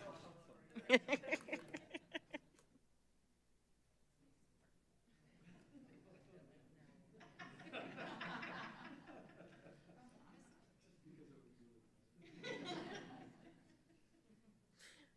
man, I got to stop. Thank you very much. And huge thank yous. I know we have Matthew here. So to our student board members that serve either on this board in the finance and facilities, we're just grateful for your participation. And I'm also grateful to my team, my teammates here. I feel like we're a team. And just grateful that we're able to work together collaboratively and collegially. And it's really important to us that we all share the same passion for our students and staff and families of the district. So thank you all very much as well. Moving on to item 12.1.3, second reading of revised, replaced, and/or recommended policies and guidelines. Can I have a recommendation, please? Mrs. Haynes. Resolved that the Royal Oak Schools Board of Education, The Royal Oak Schools Board of Education approves the second reading of the policies and administrative guidelines being revised, replaced, and/or recommended as presented. Thank you. Can I have a second, please? Mrs. Cook? Can we have a roll call, please? Trustee Haynes? Yes. Trustee Jasinski? Yes. Trustee Cook? Yes. I'll vote yes. Trustee Jaworski? Yes. Trustee Alexander? Yes. Trustee Van Heitzma? Yes. The motion passes. Thank you. Item 12.1.4, long-range planning update. Mrs. Fitzpatrick. Thank you very much. Tonight we're going to use our long-range planning and all the work that went into it with our community and staff group to talk about our strategic plan, which is continuing excellence in Royal Oak schools. With me this evening will be my fellow cabinet members, Mrs. Abella and Mr. Walensky. Dr. Ioannis is not feeling well and is not able to be with us this evening, so I will be covering his areas as well. So as you know, we used this process to engage our community, our staff members and students for over a year to talk about how do we coordinate and enhance our work that we do every day in Royal Oak schools. We are a district of continuous improvement. We are constantly looking at new ways and improved ways to serve our students and increase their learning. And so through our long-range planning, we did develop a strategic plan that was finalized and approved by this Board of Education in the fall of '23. We promised a one-pager, which we'll show in a minute, which summarizes all of that work, and that is online for anyone that would like to go to our website to see that. There was a suggestion throughout our work that we develop a glossary of terms, and that has been added. We know in education that we use a lot of letters and a lot of acronyms, and often we need to make sure that people understand what we're referring to throughout that document and in our presentations. And this is the first official update that we'd like to present this evening since it was adopted in the fall. So this is the one-pager. It captures all of our work in a single document so that as people refer to it, they can see in the upper right-hand corner a small overview of the work that we did, our community of excellence in our vision, our mission statement is there, and then the 4 core areas where our goals were developed. The mission statement for the district was revised, and many of the key words that you see in our mission statement came out of the work that we did with our community and our staff members throughout the long-range planning process. And it is a guide for us so that our work on a day-to-day basis should be directed by this agreed-upon statement. So goal 1, and will always stay goal 1, that is the focus on teaching and learning. Dr. Ioannis does oversee this area. It is a commitment to foster an impactful learning community where students will be embraced, accepted, challenged, and prepared. And then we have several guiding action plans that go with that. We know that students do learn best when they have authentic learning experiences, and so we just wanted to share a few of those. First, we have continued our diversity, equity, and inclusion professional development for all K-12 teachers, as you heard Ms. Phillips talk about tonight. We also added information during our late start PD, which is the way we organize our district on those Wednesdays, and those sessions are for all across the district.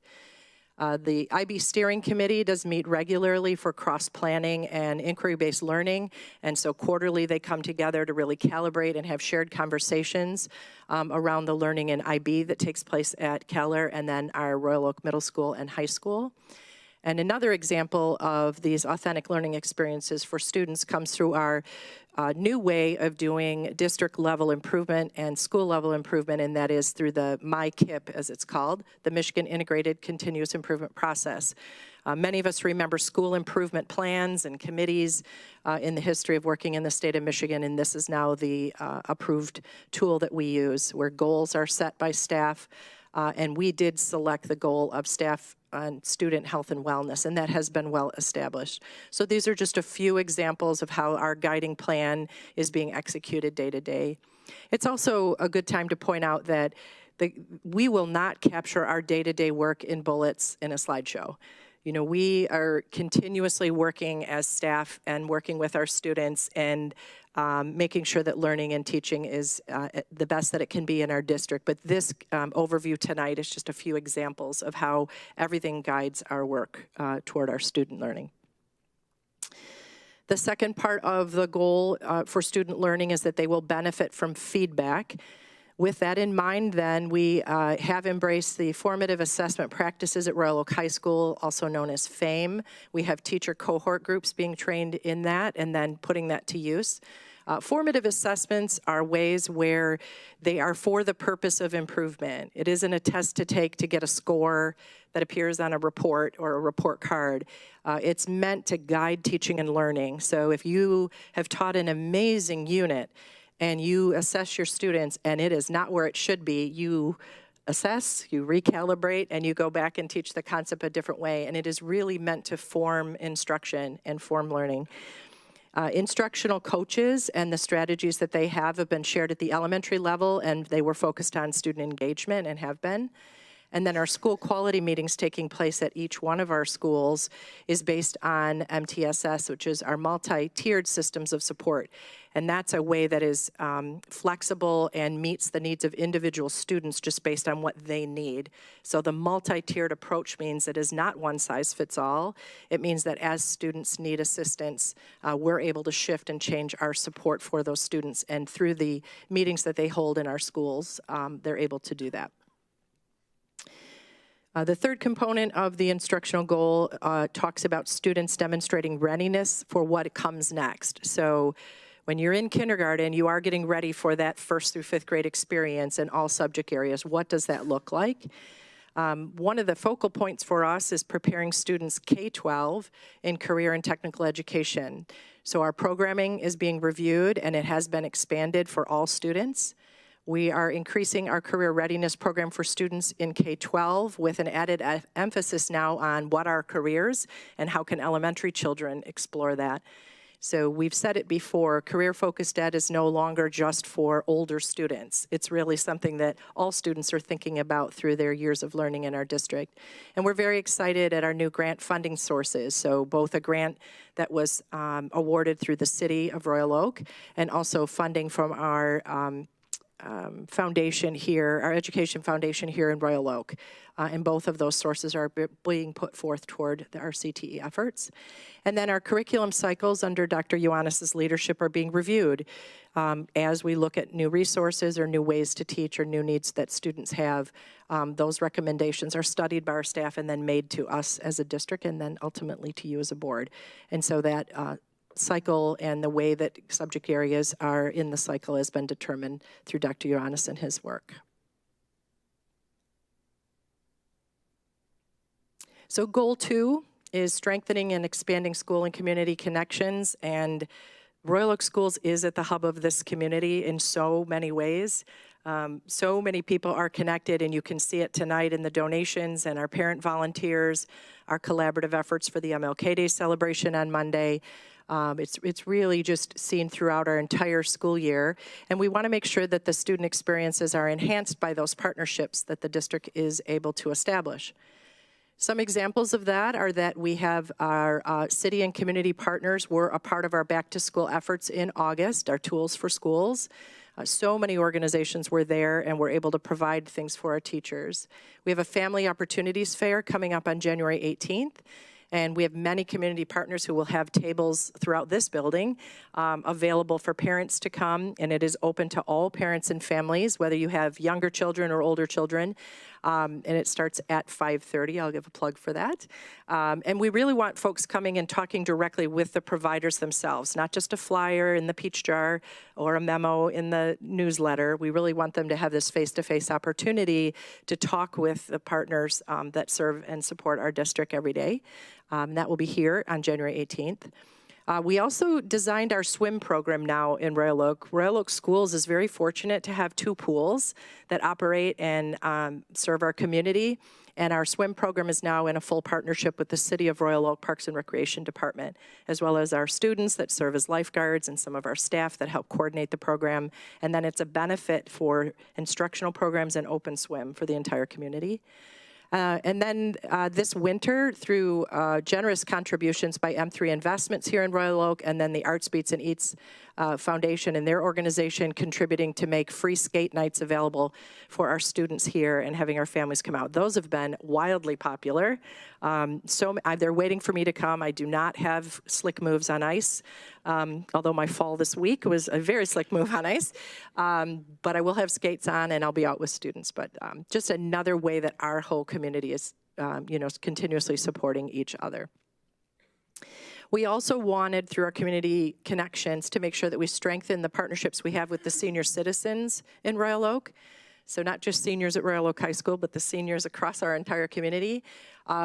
Amy Murphy was able to attend the open house at Waltonwood, talked with their life enrichment coordinator, and we now have shared more of our Gold Card program, and they are also invited and will be attending our MLK celebration on Monday.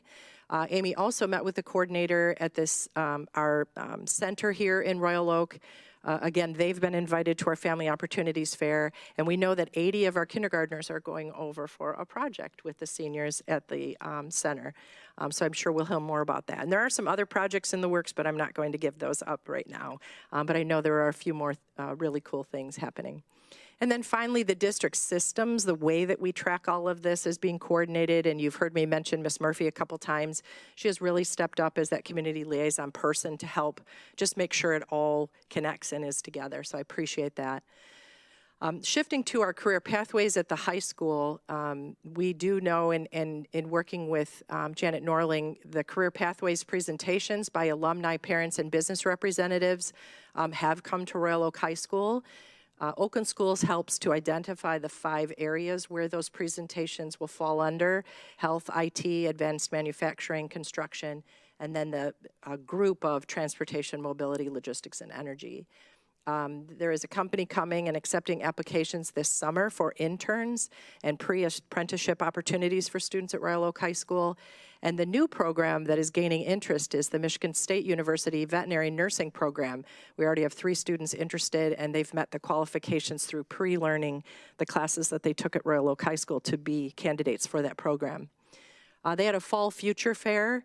So the old days of the college fair are gone. It's much more than college and universities. Many groups participated and talked to students about careers and pathways after high school, and that was a great success. 20 of our students also participated in Manufacturing Day through a tour at the AAM metal forming company over in Royal Oak, and the students were able to ask a lot of questions about the employees' career pathways and how they got there in the classes that they took. And we're also planning for student job shadowing and mentorships with the company.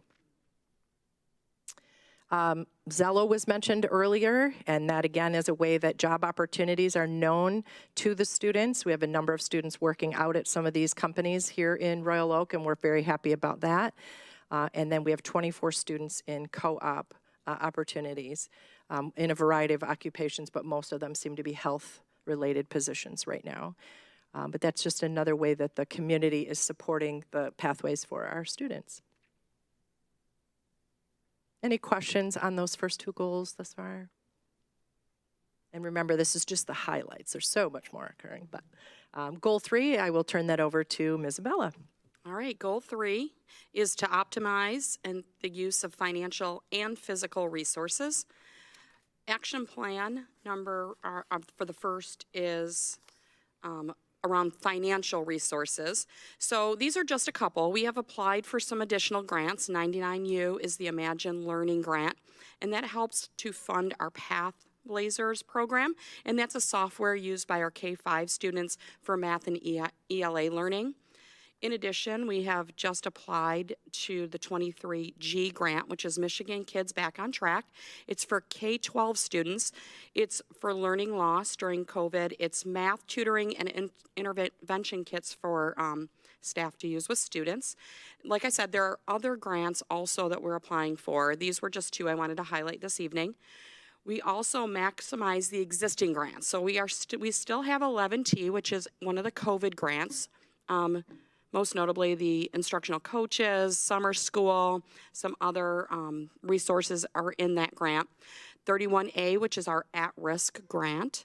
31AA, there's lots of numbers and letters. So 31AA is for safety and for social emotional learning. It's split about 50-50. So we're maximizing all of those. We meet regularly. Dr. Ioannis, Jennifer Nipper, Mrs. Fitzpatrick and I meet to make sure that we're layering all of those grants correctly, using them in a way so that we're maximizing the use of all funds. There was a mid-year review. I'm constantly reviewing, but mid-year review of all budgets to ensure that we will have a clean audit. Next month, I'll be bringing community service and food service, so that got a good once-over as well. And one of our goals was free breakfast and lunch for all students, and that was a really big win this year in the state budget, is that we do have free breakfast and lunch, and I'm sure Mr. Jacobs could tell you about our huge participation in that. And then the second action plan is around the facility use around the district, and we have not many conversations, but once again, just highlighting a few conversations around improvements to specific athletic fields and spaces. So one of the things I wanted to highlight tonight is we have already approved new batting cages and bullpen for both boys baseball and girls softball coming soon, but not in the spring because that's when they're playing. So that will happen this summer, already approved. 2 students last year brought to us a traffic situation over at Royal Oak Middle School. We've been evaluating and have a traffic study going on and going to the city soon to make some changes there. But the nice thing about that was it was originally brought to the board and administration by 2 students at Royal Oak Middle School. Additionally, we have our last bond projects going on at Adams and Keller this summer. Very exciting to put my construction hat back on. Construction team just started meeting again.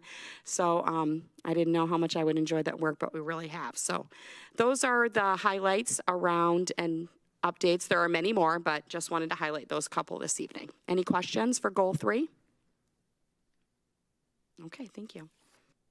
Goal 4 is our human resources goal, and that is presented by Mr. Walensky. Okay, is that working? Hello? It is working. I'll be brief, but simply put, our long-range goal in the area of human resources is to attract and retain the best staff. And this is something I feel pretty strongly about. This goal, as you know, is becoming increasingly critical in this time of a national teacher shortage. It is a reality we are living with. And you've been witnessing the effects of a national teacher shortage in the past several years. Universities are reporting that there is a significant reduction in the number of kids or students entering the field of education. And the people we're hiring in recent years are not coming out of education, they're coming from other school districts. Likewise, we, as you know, have lost teachers to surrounding school districts. Something that's a new reality in education is teacher candidates have far more choices as to where they want to teach. They can teach where they want to teach now. That didn't happen years ago. Some of the strategies to achieve the goal are listed, including, I think it's on the next slide. Oh, okay. Working with our student teachers. Renew our existing cooperative agreements with higher education to host student teachers.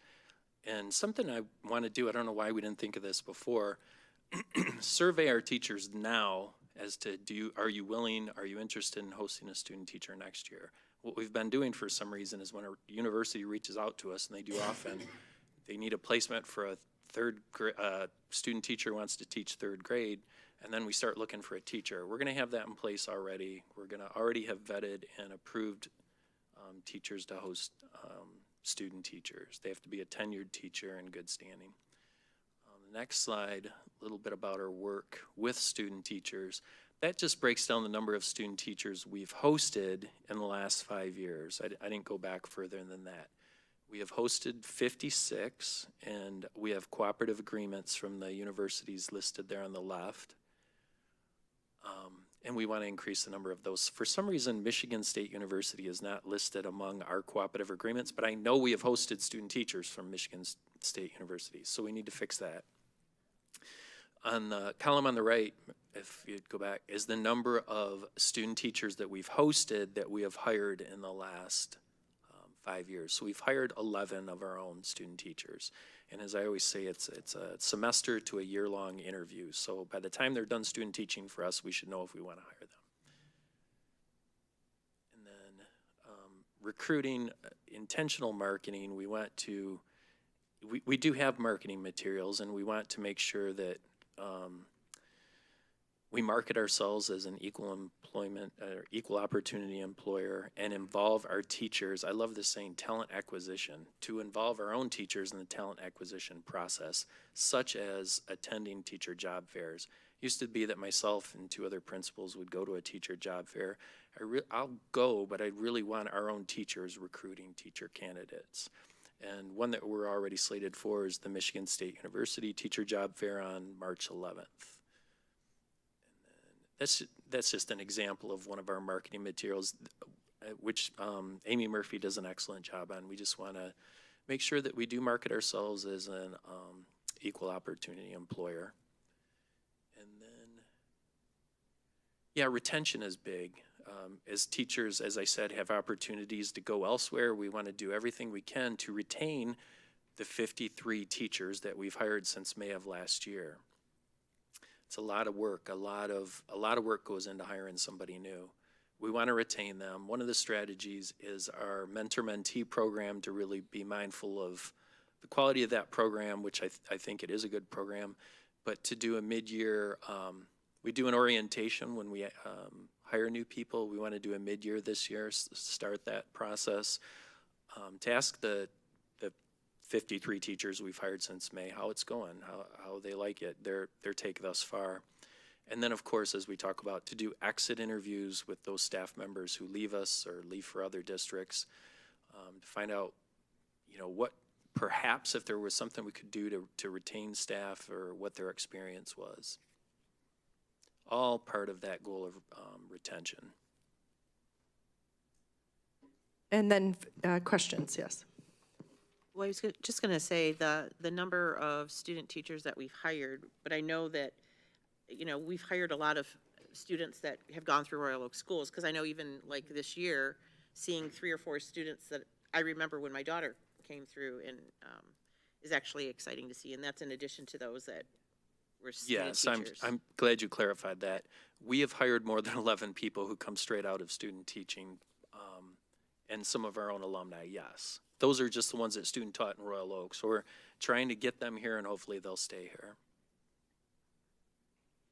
And then finally, we want to make sure that our community knows ways to keep up with us and hear updates on a regular basis on our social media. There is a new Royal Oak Schools app. If you have not downloaded that, you can do that, and it's ways to follow calendars and key information from each one of the schools.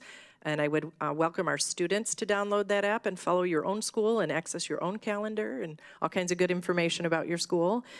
We also have renewed and expanded the use of the Remind tool, which during times of inclement weather, it becomes a very cool tool to be able to easily notify folks if there is going to be a change in the school's schedule for that day or the weekend.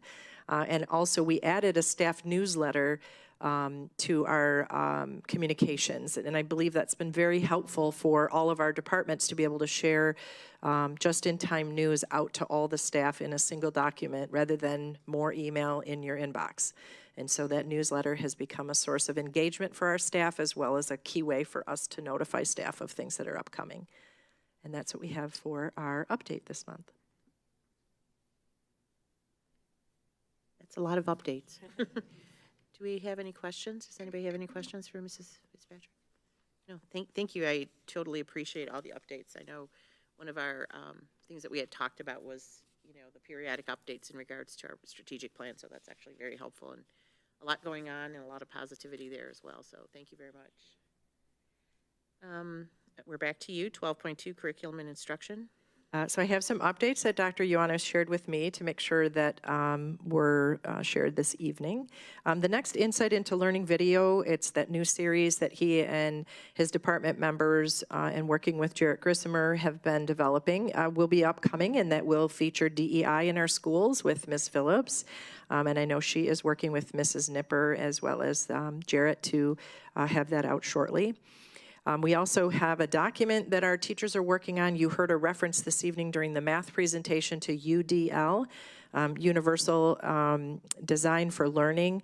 And going along with that, we want to make sure that those very good ideas are afforded to all students. Not just a student that happens to have a specific IEP or 504 plan, but there are so many good things that are common for all students to learn, much of what you heard from our teachers this evening. And so we do have a group of staff in the district working on that document that is also being shared and vetted by teams of teachers along with our learning council in the district, which are the teacher leaders in our areas. And it really will be a great document to refer to because, front row seating is good for some students and it's even better for more of them, and rotating that and finding ways to make your classroom engaging on behalf of all students should be universally accessed. And so we're very excited about that project. And then finally, on February the 27th, it is a professional development day district-wide. We are hosting elections in our schools on that day, and so we have shifted our calendar. Students will not be in attendance on that day, and all of our staff will be dedicated to professional development on that day. And Dr. Ioannis and his team are working right now on what that opportunity palette looks like for our staff on that day. Thank you. Any questions? Item 12.3, Finance and Facilities and Bond, Mrs. Abella.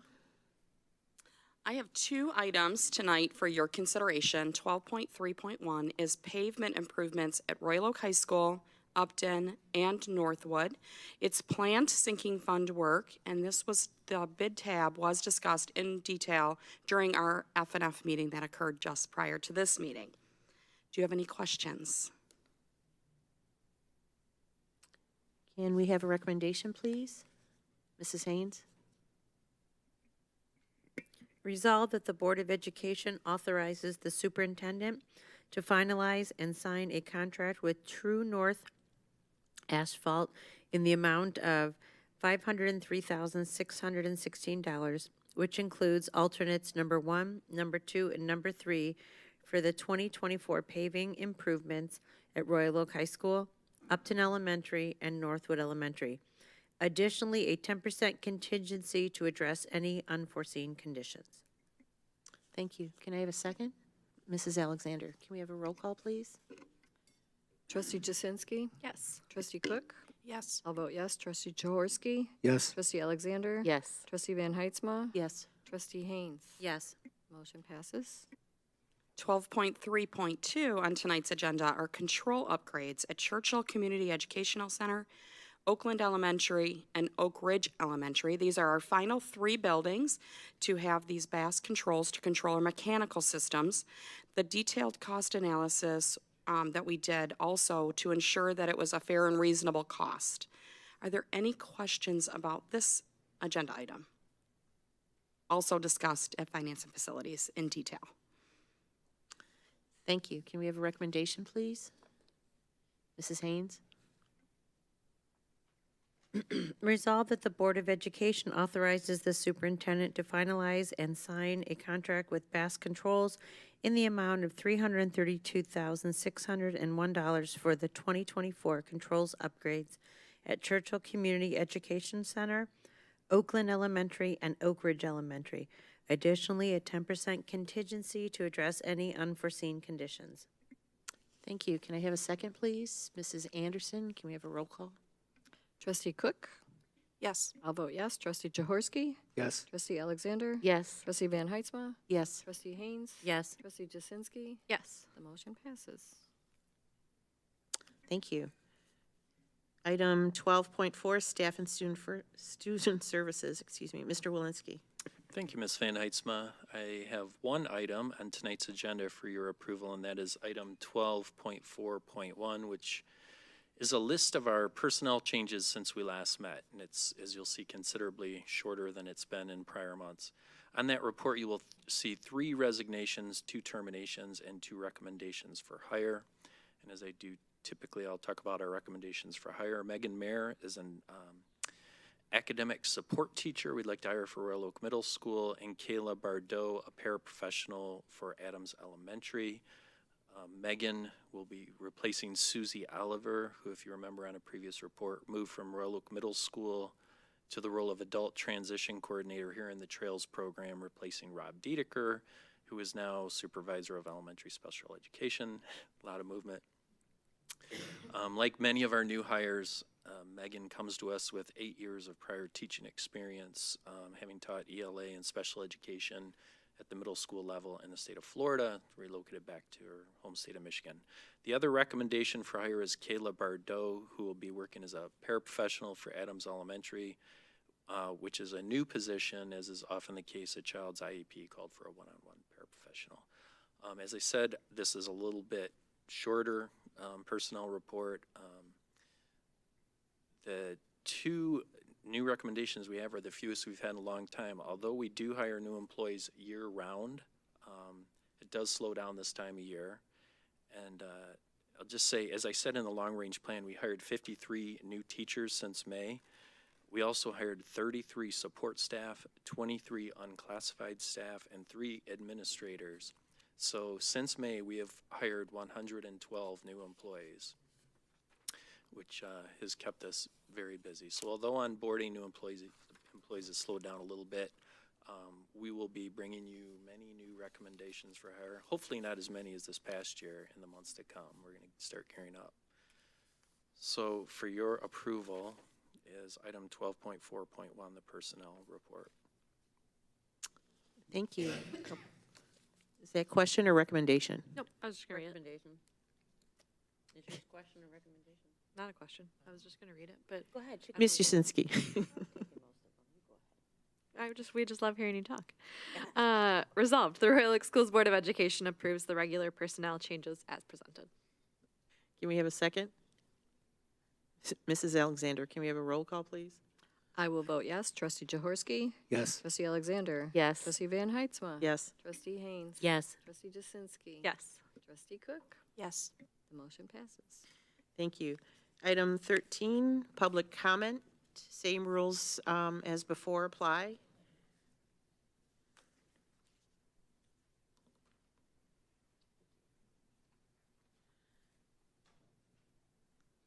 I apologize.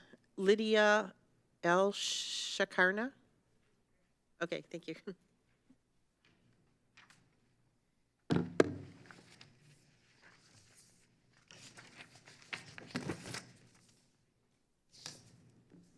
Good evening. My name is Lydia Al-Shakarna. My son Ibrahim Al-Shakarna is a student at Royal Oak Middle School. For the first time in his educational career, I was unable to attend his IEP. I'd like to give you some context as to what led up to that. Monday, December 18th, Tiffany Hahn started teaching in the ASD classroom after it was vacant for 2 months of an ASD teacher. No parents were notified. Wednesday, December 20th, I was contacted about conducting an IEP meeting on Thursday or Friday of that week. I notified Melanie Davis I could not attend due to the short notice. Thursday, 12/21, I was sent an email about my availability. I didn't respond because I was enjoying my family over the holiday weekend and it slipped my mind. Monday, January 8th, 2024, I was called by Tiffany Hahn about availability for Wednesday or Thursday of this week. I stated again that I may not be able to make it on such short notice, but I would get back to her about my availability. Wednesday, January 10th, I received an email and a paper notice stating that an IEP would be taking place in less than 24 hours after I would be notified with the invitation. I received this invitation this morning. An IEP took place at 8 a.m. while I was getting my other son, who attends Oakland Elementary, ready for school with a start time of 8:20. The IEP was conducted without any meaningful participation that was offered to me. After the IEP, I received this parent questionnaire that usually comes with this invitation and a few weeks to prepare for an IEP that I was not given. After the IEP, I was also informed because I asked why there was such a rush to get this done, and I was told that his IEP was expired. So never in all of his years have I ever been given so little time to prepare. In none of those communications was I asked about my concerns about what needed to be included in the IEP, only about my availability. There have always been weeks of planning and back and forth between the team discussing what needs to go into the IEP, which was one of the reasons I was surprised that the IEP was going to be taking place this morning. The entire thing seemed really rushed and there wasn't much thought given. So my questions to the board are, this was a big IEP for my son, given that this is his first year as a transition to the middle school. And I was really looking forward to this opportunity. So I'd like to know who's overseeing the special ed administration. I want to know what was the date that the IEP was expired, why nobody from the special ed administration gave me notice that the expiration date was approaching, and just finally what any more evidence that us parents need to give that there is a severe issue with the special education administration. That's all I have. Can I give this to you to enter into the? Thank you.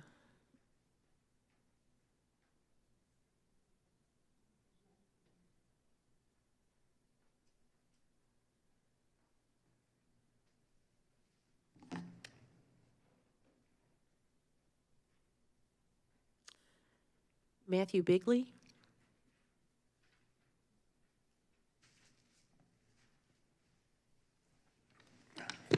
Oh, it's already on, sweet.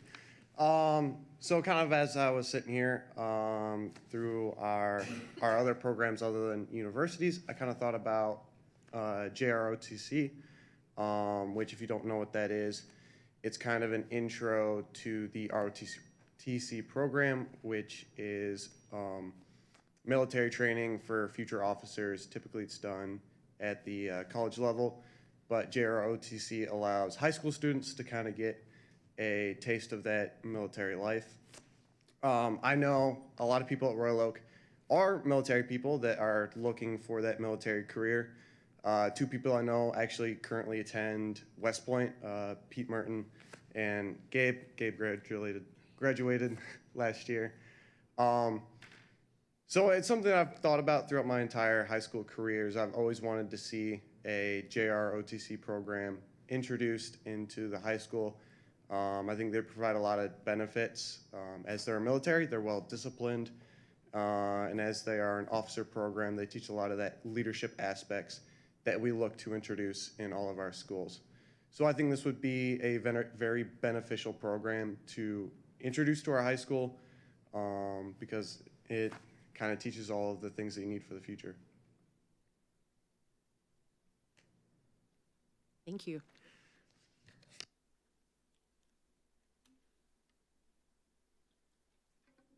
Moving on to item 14, board comments liaison report. Looking to the board, any comments, questions? Mrs. Cook. I just have a question on an earlier item for Mr. Walensky. Mr. Walensky, are any of our hires here tonight, or have they been invited to be welcomed to the board? No, neither of the two new hires. Oh, That's why I asked. I thought I'm sorry. possibly. I didn't realize. Kayla? Oh, Megan, I'm sorry.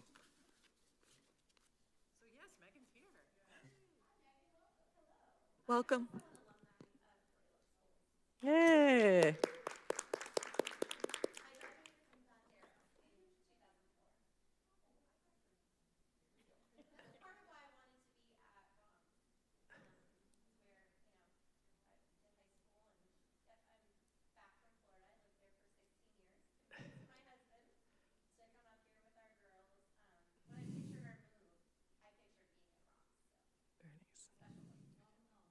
I know.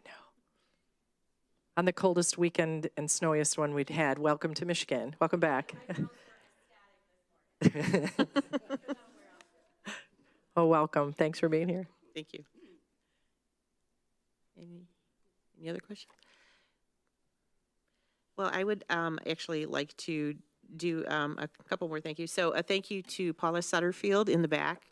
The success of a school board is also the person behind the scenes, our admin, Paula. So kudos to Paula. I really wanted to say thank you, Paula, for putting up with us, but that, we'll just leave it at that. And just a thank you for our gifts today. Mr. Jacobs from Food Services, Mrs. Fitzpatrick, and the students of Block who always do amazing work. And we are so grateful for all their presents that they provide to us. And also to Marianne Campbell from the MEA also as well. So just thank you for all of those things. We truly appreciate it, and thank you. No other questions? Oh, Ms. Yusinski. Were you going to talk about MLK Day? Okay, you sure? All right. Just another, we've kind of mentioned it a few times, just another reminder to those here in our community, though, that we're really, really excited to be hosting another of our MLK Day of Service. Even though students don't have class that day, we do still really encourage any of our community members, our students, our families to come join us. This is a program that we've run with Berkeley schools since 2017. And then we're very, very excited to be adding Clawson Public Schools into the mix as well. And so all three districts are partnering with each other to host this event. It's at ROMS this year. If you want to come join us, the events start at 8:30 with breakfast. Then there's some speakers, a peace walk, and then some volunteer opportunities in the building in the afternoon. Like Mr. Colo said, it probably will be a little bit cold, but that's cool. We'll just bundle up and spend the day together in service and in community. And I just think it's going to be a great opportunity. And come see me for the Fleece Blanket Project in year 7? Yes. Year 7 of the Fleece Blanket Project. Yeah, they will be used to wrap yourselves. If no other further comments, we'll call the meeting adjourned.